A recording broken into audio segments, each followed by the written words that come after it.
Bonjour, c'est Cathy Maillot, je suis ostéopathe et spécialisée dans l'accompagnement des femmes. Mais aujourd'hui, je ne vais pas vous parler d'un sujet qui touche essentiellement les femmes, puisque je vais vous parler de la respiration et plus particulièrement de mon avis sur la formation de la respiration intermittente de Loris Vitry. Alors, pourquoi j'ai décidé de vous en parler aujourd'hui ? Eh bien, tout simplement parce qu'avec tout ce qui se passe aujourd'hui dans le monde, avec tous les problèmes liés au coronavirus ou même à la grippe et à tous les symptômes grippaux et toutes les pathologies pulmonaires, la respiration est l'un des sujets qui revient le plus fréquemment. En effet, une mauvaise respiration signe automatiquement un mauvais état de santé. Deuxièmement, la respiration, c'est la vie. Donc comme je l'ai dit tout à l'heure, si vous ne savez pas respirer, eh bien votre esprit et votre corps n'iront pas bien. Et enfin, troisièmement, tout simplement parce que la plupart des gens que je rencontre ne savent pas respirer correctement. Et ça, je pense malheureusement que ce n'est pas uniquement dans mon cabinet ou à travers les rencontres que je peux faire en dehors. Alors évidemment, en tant qu'ostéopathe, j'accorde une importance particulière à la respiration de mes patients et donc à leur façon de respirer lorsqu'ils viennent en consultation chez moi. Le problème, c'est que lorsque je signale à un patient qu'il a une mauvaise respiration, que sa respiration n'est pas fluide ou que tout simplement il ne sait pas respirer, la plupart du temps, il trouve toujours une excuse à cette mauvaise respiration, comme par exemple « c'est normal, vous me faites mal, donc je respire par la bouche ». Sauf que quand on y accorde un petit peu plus d'attention, on se rend compte que finalement, ce n'est pas seulement lors de la manipulation que le patient respire mal, mais aussi lorsqu'il s'exprime. Et cela se repère très facilement lorsque vous avez tendance à laisser la bouche entrouverte ou que vous avez tendance à inspirer, alors je ne vais pas le faire parce que j'ai pas envie de me stresser, mais que vous allez inspirer par la bouche. Alors quand vous respirez de cette manière-là, donc votre cerveau reptilien, celui qui gère donc vos fonctions vitales, telles que la température par exemple, va forcément détecter cette respiration buccale comme un potentiel danger. Et forcément, il va créer des réactions en chaîne, produire les hormones du stress, qui sont donc le cortisol et l'adrénaline, et du coup, vous allez forcément vous sentir mal et stressé. Malheureusement, une mauvaise respiration permanente entraîne donc un stress permanent. Et je ne suis pas en train de dire qu'il n'y a que les patients qui respirent mal, parce que moi aussi, ça m'est déjà arrivé dans le passé de mal respirer.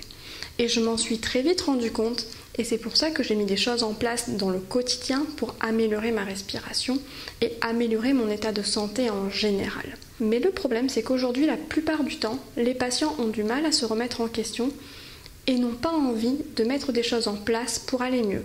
Ce qu'ils veulent, c'est que nous, en tant que thérapeutes, nous fassions tout pour qu'ils aillent mieux et pour qu'ils se sentent mieux. Sauf que dans le cas de la respiration, même si le thérapeute va pouvoir agir au niveau du diaphragme, agir au niveau des vertèbres du dos, cela ne suffira pas si le patient passe 24 heures par jour à respirer de la mauvaise façon. Alors, c'est un peu pour ça que j'ai voulu tester la respiration intermittente de Loris Vitry. Je voulais voir qu'est-ce que cette formation pouvait m'apporter de plus par rapport à tout ce que j'avais déjà vu en ostéopathie, mais aussi par rapport à toutes les formations complémentaires que j'avais pu faire en dehors de mon cursus principal.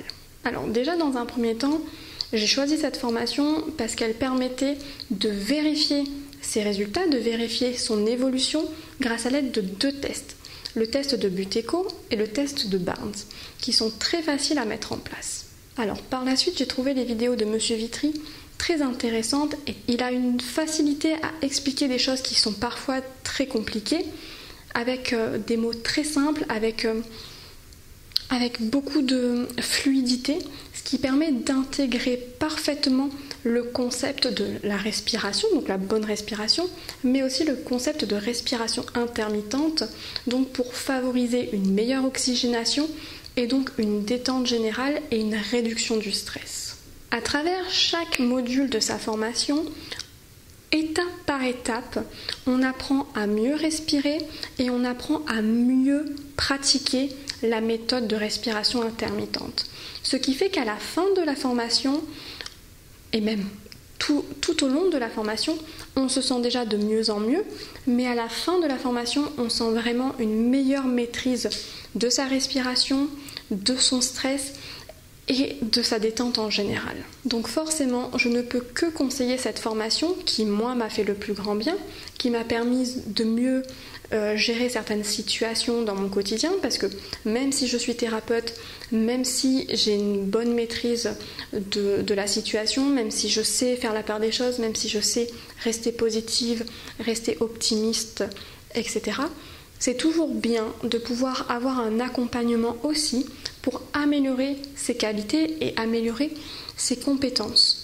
Alors, c'est pour cela que j'ai une grande confiance en cette formation, parce que je sais qu'elle est sans danger, qu'elle va vous permettre d'aller mieux et de vous régénérer efficacement. Alors, si vous aussi, vous voulez en savoir plus, si vous voulez pratiquer cette nouvelle méthode de respiration intermittente, je vous laisse cliquer sur le lien en dessous de la vidéo et vous serez redirigé automatiquement vers la page de Monsieur Loris Vitry. Je vous souhaite donc une bonne expérimentation et on se retrouve bientôt dans une nouvelle vidéo. À bientôt.